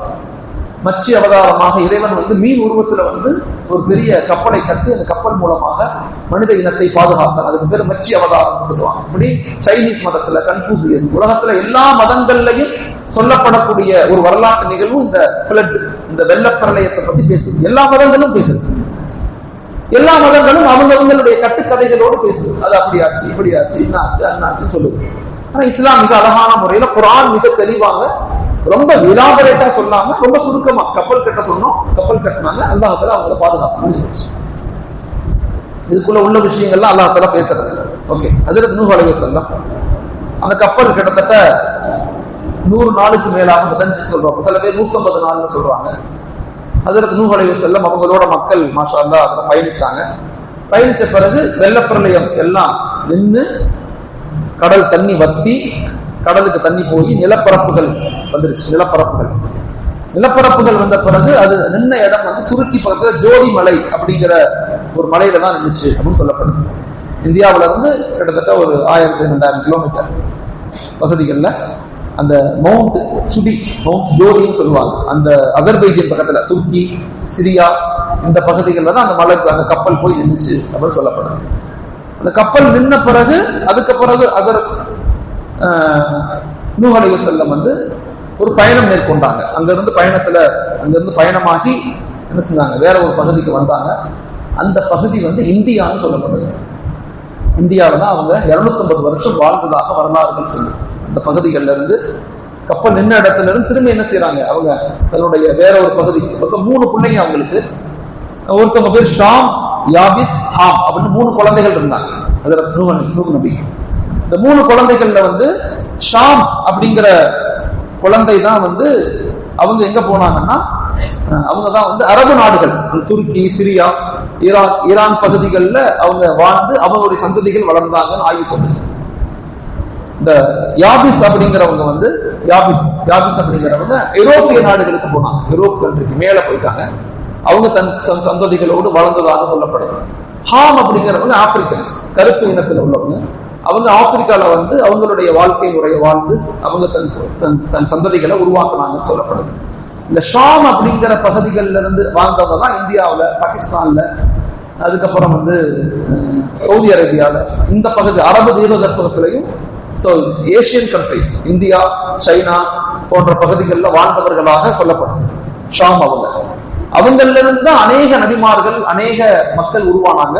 மற்ற 2 பகுதிகளிலும் குறைவான நபிமார்கள் குறைவான மக்கள் உருவானாங்க சொல்லப்படுது. ஏன்னா ஷாமுக்கு ஹஜ்ரத் நூஹ் அலைஹிஸ்ஸலாம் அதிகம் துஆ செஞ்சிருப்பாங்க. தந்தையுடைய பேச்ச அதிகமாக கேட்கக்கூடியவங்களாக இருந்தாங்க, தந்தையை மதிக்கக்கூடியவங்களாக இருந்தாங்க, தந்தையை நேசிக்கக்கூடியவங்களாக இருந்தாங்க. அதனால எப்பயுமே யார் தந்தையை பெற்றோர்களை நேசிக்கக்கூடியவர்களாக மாஷா அல்லாஹ் மதிக்கக்கூடியவர்களாக கண்ணியப்படுத்தக்கூடியவர்களாக இருக்காங்களோ அவங்களுக்கு அல்லாஹ் 4 விஷயத்தை கொடுப்பான்னு இமாம்கள் சொல்லி கொடுக்குறாங்க. ஒன்று, அவங்க ஆயுள்ல அல்லாஹ் பரக்கத் செய்வான், அவங்களுடைய வயதுகள்ல அல்லாஹ் பரக்கத் செய்வான். தந்தையை மதிக்கக்கூடியவங்க, தாயை மதிக்கக்கூடியவங்க, நேசிக்கக்கூடியவங்க, தாய் தந்தைகள் மீது கண்ணியம் செலுத்தக்கூடியவங்க. 2வது, அவங்க சந்ததிகளை அல்லாஹ் பரக்கத் செய்வான். சந்ததிகள் அதிகமான நிறைய குழந்தைகளை பெற்றுக்குவாங்க, நிறைய மக்கள் உருவாகுவாங்க, நிறைய சந்ததிகள் உருவாகுவாங்க. 3வது, நல்ல செல்வ செழிப்போடு இருப்பாங்க, செல்வ செழிப்போடு இருப்பாங்க. 4வது, அவங்க குழந்தைகளை ஞானமுடையவர்களாக, கல்வி உடையவர்களாக, அதிகாரத்துல கொண்டு வரக்கூடிய மக்களாக அல்லாஹ் ஆக்கி கொடுப்பாங்க. இந்த 4 விஷயங்களையும் இமாம்கள் சொல்லிக் கொடுக்குறாங்க. யார் பெற்றோர்களை கவனமாக கண்ணியமாக மதிப்பாங்க, சும்மா பேருக்கு மதிக்கிறது இல்லை, உண்மையிலேயே நேசிக்கிறது, உண்மையிலேயே நேசிக்கணும், உண்மையிலேயே நேசிக்கணும். அவங்க நலவுக்காக கஷ்டத்துல அவங்க துன்பத்துல பங்கு பெறணும், அவங்களை கைவிட்டக்கூடாது. அவங்க கேட்காமையே அவங்களுக்கு நம்ம எல்லா விதமான பணிவிடைகளையும் செய்யணும். அம்மாவுக்கு சில விஷயம் பிடிக்கும், அத்தாவுக்கு ஒன்று பிடிக்கும். ஒரு குழந்தைக்கு அத்தாவுக்கு என்ன பிடிக்கும், அத்தாவுடைய மனது கோணாம நடந்துக்கிறது. அவர் கேட்டு, தம்பி எனக்கு ஒரு 2000 ரூபாய் காசு கொடுங்க அப்படின்னு ஒரு அத்தா கேட்க கூடாது. மகன் தான் அத்தாட்ட கேட்கணும், மகன் தான் அத்தாட்ட கேட்கணும். அத்தா போய் மகன்கிட்ட கேட்க கூடாது, எனக்கு ஒரு 1000 ரூபாய் கொடுத்த செலவுக்கு வேணும்தான் கேட்க கூடாது. ஒரு அம்மா அத்தா எனக்கு ஒரு 1000 ரூபாய் செலவு கொடுத்தான்னு கேட்க கூடாது. கேட்கறதுக்கு முன்பதாகவே நாம அவங்களுக்கு கொடுக்கணும். அவங்க நம்மகிட்ட கையேந்தக்கூடிய நிலைக்கு வச்சிடக்கூடாது. தப்பு. ஒரு மகன்கிட்ட கேட்கறது தப்புன்னு நான் சொல்ல வரல, நான் கண்ணியம்ங்கிறது அந்த லெவல்ல இருக்கணுங்கிற உச்சகட்டமான கண்ணியங்கிறது அதுதான். ஒரு பெற்றோர்கள் மகன்கிட்ட எதிர்பார்த்து வாழக்கூடாது. எந்த நிலையிலும் ஒரு பெற்றோர்கள் மகனுடைய கையை பார்த்து, மகனுடைய வாழ்க்கையை பார்த்து கொடுப்பானான்னு வாழக்கூடாது. எப்பயுமே அத்தா அவங்க கூட இருக்காங்களா என்கிட்ட கேட்பாங்க. நான் சொல்லுவேன், எங்க அத்தா கூட தான் நான் இருக்கிறேன்னு சொல்லுவேன். எங்க அத்தா கூட தான் நான் இருக்கிறேன், எங்க அத்தா என் கூட இல்லை, நான் தான் அவர் கூட இருக்கிறேன். அவர் இருக்கிற காலம், எங்க அத்தா அம்மா இருக்கிற காலம், நான் அவர்கள் கூட இருக்கிறேன். அப்படிதான் சொல்லணும். ஆனா நம்ம நிறைய பேர் என்ன செய்யறோம், அத்தா அம்மா அண்ணன் பாத்துக்கிறேன், அண்ணன் வச்சுக்கிறேன். அது பெருமையா சொல்றது, தப்புன்னு சொல்ல வந்த. பட் அது கண்ணியம், இதெல்லாம் கண்ணிய குறைவு. இந்த கண்ணியம் ரொம்ப இம்பார்ட்டன்ட். ஹஜ்ரத் நூஹ் அலைஹிஸ்ஸலாத்தை ஷாம் அவர்கள் ரொம்ப கண்ணியமாக பார்க்கக்கூடியவங்க, உயர்தரமாக பார்க்கக்கூடியவங்க. அத்தாவை உயர்தரமா, அம்மாவை உயர்தரமா. குறைகள் எல்லாத்தையும் இருக்கு, நல்லா புரிஞ்சுக்கணும். எல்லாத்தையும் குறைகளும் குற்றங்களும் இருக்கத்தான் செய்யும். நம்முடைய பார்வை என்ன அப்படிங்கிறதான் அல்லாஹ் அவங்க பார்க்கிறாங்க. அவரவர்கள் செய்யறதுடைய விளைவுகள் அவங்கவுங்க அனுபவிப்பாங்க, அதுல மாற்றுக்கிறது இல்லை. யாராக இருந்தாலும் யாராரு என்னென்ன வாழ்க்கையில தப்பு செய்யறோமோ, தப்புக்கேற்ற வினைகளுக்கு ஏற்ற விளைவுகள் நடக்கத்தான் செய்யும். அதை யாரும் தடுக்க முடியாது. ஒலா தஜிரு வாஜரத்தம் விஜர உஃப்ரா, அல்லாஹ் குர்ஆன்ல சொல்றான். ஒலா தஜிரு வாஜரத்தம் விஜர உஃப்ரா. என் பாவத்தை எங்க அக்கா சுமக்க முடியாது, எங்க அக்கா பாவத்தை நான் சுமக்க முடியாது, என் பாவத்தை என் புள்ள சுமக்க முடியாது, என் பிள்ளைய பாவத்தை நான் சுமக்க முடியாது. ஆனா ஒரு விஷயம் என்னன்னா, நான் செய்த விளைவுகள், நான் செய்த தீங்குகள், நான் செய்த மோசமான நிலைகள் அது என்னை மட்டும் சாராது, என் குடும்பத்தை 3 தலைமுறையை சார்ந்தது. ரொம்ப கேர்ஃபுல்லா இருக்கும். நான் திரும்ப எல்லா பெற்றோர்கள் மீட்டிங்கும் நான் சொல்றது, இந்த சமுதாயத்தினுடைய பெரிய பலவீனத்துக்கு காரணம் என்னன்னா, குழந்தைகளை உருவாக்கும் போது பெற்றோர்கள் நீதமாக, நேர்மையாக, ஒழுக்கமாக நடந்தால் மட்டும்தான் என் பிள்ளைகளை அல்லாஹ் பொருந்திக் கொள்வாங்கிறத புரிதல் நமக்கு இல்லை. நான் எப்படி வேணாலும் இருப்பேன், என் பொண்ணு நல்லா இருக்குன்னு இருக்க முடியாது. நசீப் எப்படி கிடைக்கும்? என்னிலிருந்து உருவானது, என் ரத்தமாக வெளியாகி என்னுடைய குணங்கள் தான் எல்லாமே என் பிள்ளைகிட்ட இருக்கும்ல. அப்ப என்னுடைய விளைவுகள் என் பிள்ளைய சேரும். எனக்கு ஆச்சரியம் ஒண்ணு இல்ல, என் பெண் குழந்தை நான் கண்ணால பார்த்துதான் சொல்றேன், என்னோட என்ன ஆட்டிடியூட் இருக்கோ அப்படியே ஒரு புள்ளி கூட மாறாம என் பிள்ளைகிட்ட இருக்கு. என் மனைவி சொல்லுவாங்க என்கிட்ட, நான் படுத்த போது கட்டவரில் மெதுவா அப்படி ஆட்டுவேன், தூங்கிட்டு கட்டவரில் ஆட்டுவேன். என் குழந்தை அதே மாதிரி கட்டவரில் ஆட்டுறான் அவ தூங்கும்போது. ஆச்சரியமா இருக்கு. பேச்சு, நடை, உணவு முறைகள் எல்லாமே ஒரே மாதிரி. நான் சில நேரங்கள் தொழுதுட்டு முசல்லா மடிச்சு வைக்காம எரிச்சிருவேன். அந்த பழக்கம் இன்னும் இருக்கல, அது பழக்கமா ஆயிடுச்சு. அப்புறம் யாராவது சொல்லணும் முசல்லா மடிச்சு வைங்க, அது அந்த முசல்லா அந்த இடத்துல உட்காந்து 1 மணி நேரம் தொழுதுட்டு ஓதிட்டு அப்படியே அடுத்த வேலைக்கு போயிடும். என் பிள்ளைங்க அப்படிதான் பண்றாங்க. தொழுதுட்டு அப்படியே முசல்லா வச்சு படிக்க போயிடுவாங்க. முசல்லா அப்படி வச்சு என் மாணவி கேட்பாங்க, எங்க அம்மா சொல்லுவாங்க, அத்தா மாதிரியே புள்ள பாரு, படிச்சு வைக்கிறதே இல்லை. பேக்கை திறந்தா பேக்கை திறக்க முடியல, சின்ன சின்ன பேக். அந்த பேக்கை திறந்துட்டு என் பேக்கை திறந்து சில பேர் மூடாம போயிடுவேன். என் பிள்ளைங்க 3 பேருமே மூடுறது இல்லை பேக்கை. ஸ்கூல்ல இருந்து வந்து பேக்கை திறந்து புக் எடுப்பாங்க, 3 பேரும் திறந்தா இருக்கு. எங்க அத்தா வந்துட்டுவாங்க. என் பிள்ளை எப்படி இருக்கானோ அப்படியே இந்த 3 பிள்ளைகள் இருக்கு. இதெல்லாம் அப்படித்தான் இருக்கும். ஓகே, அதே மாதிரிதான் பாவங்களை குறிச்சுப்பாங்க. ஜீன் தானே. அப்ப தயவு செய்து பெற்றோர்களை ரொம்ப கேர்ஃபுல்லா பார்த்துக்கணும் பிள்ளைங்க. அப்பதான் பிள்ளைகளுடைய வாழ்க்கை நல்லா இருக்கும். தயவு செய்து பெற்றோர்கள் வாழ்க்கையில நேர்மையாக இருக்கணும். உங்க பிள்ளைங்க நல்லா இருக்கணும், உங்க பிள்ளைங்க ஹிதாயத்துக்கு காரணமாக இருக்கணும், உங்க பிள்ளைங்களை அல்லாஹ் பொருந்தி கொள்ளணும், உங்க பிள்ளைங்க சமூகத்தில் உயர்ந்த இடத்துக்கு வரணும்னா முதல்ல நாம நல்லவர்களாக மாறணும். நாம நல்லவர்களாக மாறாத வரை, நமக்கும் அல்லாஹ்வுக்கும் மத்திய தொடர்புகள் சரியாகாத வரை என் பாவங்களை நினைத்து நினைத்து அல்லாஹ்ட்ட அழுது, யா அல்லாஹ் என் பாவத்தை மன்னிச்சிரு, என் பாவத்தின் காரணமாக என் பிள்ளைகளை நடுவோங்க வெற்றாங்கன்னு அல்லாஹ்ட்ட கேட்கணும். பல குடும்பங்களுடைய நிகழ்வுக்கு காரணமே என்னன்னா, பெற்றோர்கள் சரியில்லாததனுடைய விளைவு பிள்ளைகள் அது மிக மோசமான நிலைக்கு தள்ளப்படுவாங்க. நடக்கத்தான் செய்யும்.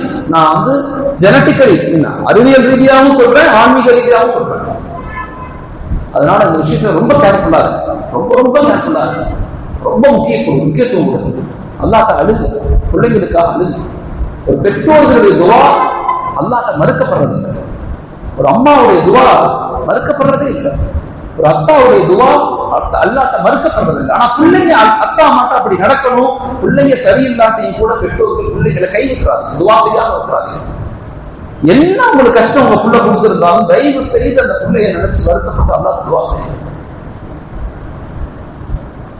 நீங்க கேள்விப்பட்டிருப்பீங்க ஒரு ஹதீஸ்ல, ஹஜ்ரத் ரசூலுல்லாஹி ஸல்லல்லாஹு அலைஹி வஸல்லம் ஒரு சஹாபி சக்கராத்துகள் வந்து மவுத் வராது, துடிப்பார். அதான் ஏன் இவருக்கு இப்படி உங்க அம்மாவை கூப்பிடுங்க, அம்மா வராது, மகன் பேச மாட்டேன், நடந்து கொள்ள மாட்டேன், அவனை மன்னிக்க மாட்டேன், அவன் மனைவியை விரும்பி என்னை தூரமாக்கிட்டான், என்னை ஒதுக்கிட்டான், நான் அவரை சாபி ஏற்றுக்கொள்ள மாட்டேன், நம்ம ஏற்றுக்கொள்ள. நபி 2 தடவை 3 தடவை கேட்டாங்க, நம்ம ஏற்றுக்கொள்ள, மன்னிக்க மாட்டேன், மன்னிக்கவே மாட்டேங்குது. நம்ம என்னை அப்படி கஷ்டப்படுத்திட்டாங்க, வார்த்தைகளா பேச்சுக்களா ரொம்ப கஷ்டப்படுத்தலாம், என்னால மன்னிக்க முடியாது. இப்ப நபி சொன்னாங்க, சஹாபா சொல்லி அந்த நபரை நல்ல நெருப்புல போட்டு எரிச்சிருங்கன்னு சொல்றாங்க. நெருப்புல போட்டு விறகெல்லாம் மூட்டப்பட்டுருச்சு, நெருப்பு மூட்டப்பட்டுருச்சு, இல்லாம பார்த்துட்டே நெருப்பு மூட்டப்பட்டு சஹாபி எப்படி உள்ள போட போறாங்க. உள்ள போடணும் நம்ம அழுகுது, என் பிள்ளைய போட்டுறாதீங்க, என் பிள்ளைய போட்டுறாது, நம்ம அழுதுட்டு வந்து நான் மன்னிச்சேன். தயவு செய்து பெற்றோர்களுடைய சாபத்துக்கு நம்ம ஆளாக இருக்கிறார். பெற்றோருடைய சாபத்துக்கு ஒருபோதும் ஆளாக இருக்கிறார். அவங்கதான் நாம் இஸ்லாத்துக்கு இருக்கிறது காரணம். நம்முடைய காலம் எப்படி ஆயிடுச்சுன்னா, முன்னோர்களை பத்தியும் கவலைப்படுறதில்ல, பின்னோர்களை பத்தியும் கவலைப்படுறது. நல்லா யோசிப்பாரு. நம்முடைய தாத்தாவுடைய தாத்தா அவங்களை பத்தி எல்லாம் யோசிக்கிறது யாராவது யோசிக்கிறோமா? முன்னாடி எல்லாம் அப்படி இருந்துச்சு. அவங்களுக்காக துவா செய்யணும், அவங்களுக்காக சாப்பாடு கொடுக்கணும், எல்லாத்தையும் ஒழிச்சுட்டாங்க. எல்லாம் முடிஞ்சு, ஒரு பையன் செய்யறது ரொம்ப நேரம் ஆயிடுச்சு. அவர் செய்யறதில்லையே. முன்னாடிலாம் எங்க அம்மா காலத்துல, நான் சின்ன பிள்ளையா இருக்கும் போது நாங்க செய்வோம், ஏழைகளை கூப்பிடுவாங்க. வெள்ளிக்கிழமை கூப்பிட்டு 4 பேருக்கு சாப்பாடு போட்டு துவா செய்யுங்க, எங்க முன்னோர்களுக்காக அவங்களுக்காக துவா செய்யுங்க, யாசின் ஓதுங்க, இதெல்லாம் சொல்லுவாங்க. இதெல்லாம் பின்னால வரக்கூடிய மக்கள் நம்ம என்ன செஞ்சுட்டோம், எல்லாத்தையும் உடைச்சிட்டோம். அதெல்லாம் வேணாம், இதெல்லாம் ஏன் செய்யணும், இதெல்லாம் என்ன ஆதாரம் சொல்லி எல்லாம் அடிச்சு உடைச்சிட்டா முடிஞ்சுட்டாரு. அதை பத்தி அது ஆதாரம் கீதம் மசாயிலுக்குள்ள வரவே இல்லை. நான் பிராக்டிக்கலா யதார்த்தத்தை பேசுறேன். மசாயில் தேவைன்னா உலமாக்கள்கிட்ட கேட்டு உங்க ஊர் மக்கள் கேட்டு தெரிஞ்சுக்கணும்.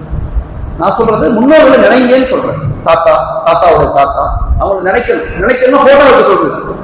அவங்களுக்காக தான தர்மங்கள் செய்யுங்க, அவங்களுக்காக குரான் ஓதுங்க, அவங்களுக்காக ஒரு சின்ன அவங்களை நினைங்க, பிள்ளைங்களுக்கு சொல்லிக் கொடுங்க. தாத்தா அப்படி இருந்தாரு, தாத்தா மாஷா அல்லாஹ் ஏழைகளுக்கு உதவி செஞ்சாரு, தாத்தா வந்து தாதா வந்து இந்த இடத்தெல்லாம் வக்ஃப் செஞ்சு கொடுத்தாரு, வக்ஃப் செஞ்சு கொடுத்தாரு, அதனாலதான் இந்த பள்ளிவாசல் இருக்குது.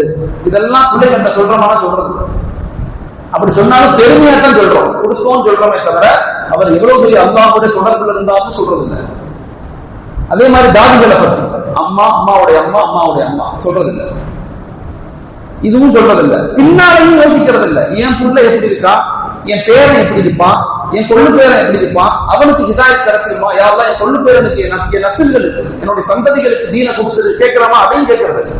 நல்ல நீங்க யோசிப்பாரு, நான் சொல்றது அப்படியே நம்பாருங்க, நீங்களே யோசிப்பாரு எவ்வளவு இந்த சமூகம் பலகீனப்பட்டு போய் கிடக்குன்னு பாருங்க. பலகீனப்பட்டு எல்லாத்துலயும் பலகீனம் அடைஞ்சிருக்காங்க.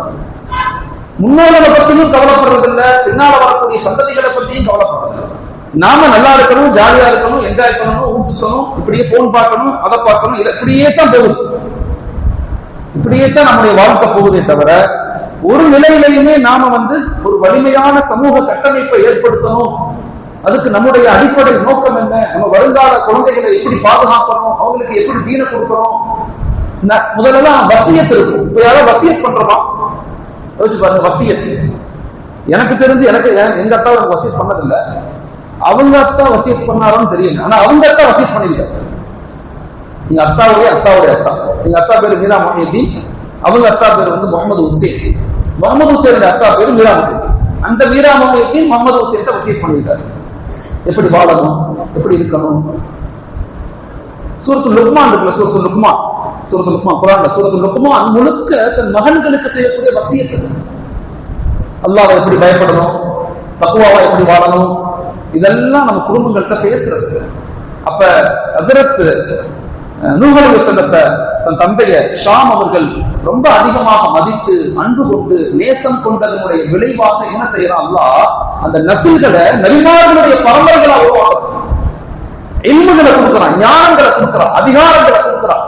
உலகத்தை ஹிதாயத்தின் பக்கம் அழைக்கக்கூடிய ஆற்றலையும் அறிவையும் ஒரு சமுதாயம் எப்ப பெறும், ஒரு குடும்பம் எப்ப பெறும்னா அந்த குடும்பங்களுடைய முன்னோர்களை மதிப்பதை கொண்டுதான் பெறும். இதெல்லாம் பெரும் ரகசியங்கள். இந்த ரகசியங்களை பத்தி மக்கள்கிட்ட பேசணும். உங்க குழந்தைகளுக்கு சொல்லிக் கொடுங்க. உங்க பெற்றோர்கள் உங்களுக்கு இருந்தா அவங்களை கண்டிப்பாங்க, அவங்களை சந்தோஷப்படுத்து, அவங்கள்ட்ட அடிக்கடி சொல்லுங்க, துவா செய்யுங்க. அவங்க அழுவாங்க, நீங்க துவா செய்யுங்க. இப்ப நான் இங்க இருந்து அங்க வீட்டுல இருந்து நான் வரும்போது எங்க அக்கா செய்யறேன், சொல்றேன் துவா செய்யுங்க, நான் போயிட்டு வரேன்னு சொல்லி. எங்க அக்கா கொஞ்சம் உடம்பு சரியில்லை, துவா செய்யுங்க. அவர் ஒரு சிறந்த மனிதர், நல்ல மனிதர் அவர். நான் சொன்னோடனே அவர் உடனே அழுகிறார். எங்க அக்கா அழுதுட்டு துவா செய்யறாரு. அக்கா எங்க அம்மா துவா செய்யறாரு. உங்க அக்கா மாட்ட அதிகமா பேசுங்க, நேரம் கொடுங்க, கொஞ்ச நேரம் பக்கத்துல உட்காருங்க, கைய கொடுங்க, மடியில படுங்க, முத்தம் கொடுங்க, நெத்தியில முத்தம் கொடுங்க. அவங்க முத்தம் கொடுத்தா வாங்கிக்கோங்க. வாழ்க்கை நிம்மதியா இருக்கும், ஸ்ட்ரெஸ் போயிடும், மன அழுத்தம் போகும், நிம்மதி கிடைக்கும் வாழ்க்கையில. அது உங்க பிள்ளைங்களுக்கு முன்னாடி செய்யுங்க, உங்க பிள்ளைங்க பார்க்குற மாதிரி செய்யுங்க. உங்க குழந்தைங்க பார்க்கணும். அதை உங்க குழந்தைங்க அதை பார்த்துட்டாங்கன்னா உங்க குழந்தைங்க வளர வளர அந்த சிந்தனை குழந்தைங்க, எங்க அக்கா அவங்க அக்காவை எப்படி பார்த்துக்கிட்டாரு, எப்படி பேசினாரு, நான் அது மாதிரி நடந்துக்கிறோம். நான் பலகீனமானவன் தான், அதில் ரொம்ப பலகீனமா தான் இருக்கிறேன், நான் என்ன மாத்திக்கணும். நீங்களும் உங்களை மாத்திக்கணும். பெற்றோர்கள் மீது ரொம்ப கவனமா இருக்கிற போது ஒன்றும் தெரியாது, அது இல்லாத போது மன வலி ஏற்படும், அழுத்தம் ஏற்படும். அந்த நிலைக்கு நம்ம ஆளாகக்கூடாது. இருக்கும் போது எவ்வளவு முடியுமோ அவ்வளவு பார்க்கறதுக்கு முயற்சி செய்யும். அப்ப ஹஸரத் நூஹ் அலைஹிஸ்ஸலாம் தன்னுடைய மகன்கள் இவ்வளவு அன்பு வைத்ததின், தந்தையை மதித்ததின் காரணமாக ஏற்பட்ட இவ்வளவு நலவுகள். எப்பயுமே நபிமார்களுடைய வரலாறுகள், ஏன் வரலாறுகள் படிக்கணும்னு சொல்றேன் இப்ப தெரியல. வரலாறுகள் படிக்கும் போதுதான் காலத்தினுடைய யதார்த்தம், உண்மை, முன்னோங்க எப்படி நடந்துக்கிட்டாங்க, அவங்க வெற்றி அடைந்ததன் காரணம் என்ன, தோல்வி அடைந்ததன் காரணம் என்ன காரணம். அதே மாதிரி ஹஜ்ரத் நூஹ் அலைஹிஸ்ஸலாத்துடைய இன்னொரு மகன், அவன் வெள்ளப்பிரளயத்துல இறந்து போயிருவார். அது இன்னொரு மனைவிக்கு பிறந்த மகன், மிக முக்கியமான சம்பவம். அந்த மகனும் அந்த மனைவியும் இறந்து போயிருவாங்க, ரெண்டு பேருமே இறந்து போயிருவாங்க. அல்லாஹ் நூஹ் அலைஹிஸ்ஸலாம் அல்லாஹ்ட்ட கேட்பாங்க, யா அல்லாஹ் என் மகனை பாதுகாத்துருன்னு கேட்பாங்க. அல்லாஹ் சொல்லுவான், தடுத்துருவோம், நீ துஆவை கேட்காத. அந்த மகன் எப்படி வந்தான்னு எனக்கு தான் தெரியும், ஒரு மனைவியுடைய நிலைகள் எனக்கு தான் தெரியும். ஒரு சமுதாயத்தினுடைய, ஒரு சமூகத்தினுடைய, ஒரு குடும்பத்தினுடைய வீழ்ச்சிக்கும் வளர்ச்சிக்கும் ஒரு பெண் மிக முக்கியமான காரணம். அந்த இன்ஷா அல்லாஹ் நாளைக்கு படிப்போம். அந்த ஆயத்தை முக்கியமா அதை படிச்சு நாளைக்கு இன்ஷா அல்லாஹ் அதை பற்றி விளக்கம் சொல்றேன். இன்ஷா அல்லாஹ் ஹஜ்ரத் நூஹ் அலைஹிஸ்ஸலாம் காலத்திலிருந்து இப்ராஹிம் அலைஹிஸ்ஸலாம் வரைக்கும் வரலாறுகளை இன்ஷா அல்லாஹ் நம்ம நாளைக்கு கொஞ்சமா படிப்போம். ஜஸாக்கல்லாஹ். அஸ்ஸலாமு அலைக்கும் வரஹ்மத்துல்லாஹி வபரகாத்துஹு. ஆமீன். பிஸ்மில்லாஹிர் ரஹ்மானிர் ரஹீம். اللهم صل على سيدنا مولانا محمد وعلى آل سيدنا مولانا محمد وبارك وسلم عليه. اللهم بارك على محمد وعلى آل محمد كما باركت على إبراهيم وعلى آل إبراهيم إنك حميد مجيد. لا إله إلا أنت سبحانك إني كنت من الظالمين. ربنا ظلمنا أنفسنا وإن لم تغفر لنا وترحمنا لنكونن من الخاسرين. ووصينا الإنسان بوالديه إحسانا حملته أمه كرها ووضعته كرها وحمله وفصاله 30 شهرا حتى إذا بلغ أشده بلغ 40 سنة. قال ربي أوزعني أن أشكر نعمتك التي أنعمت علي وعلى والدي وأن أعمل صالحا ترضاه واصلح لي ذريتي إني تبت إليك من المسلمين. ربنا آتنا في الدنيا حسنة وفي الآخرة حسنة وقنا عذاب النار. صلى الله تعالى وسلم على خير خلقه وآله وأصحابه أجمعين والحمد لله رب العالمين.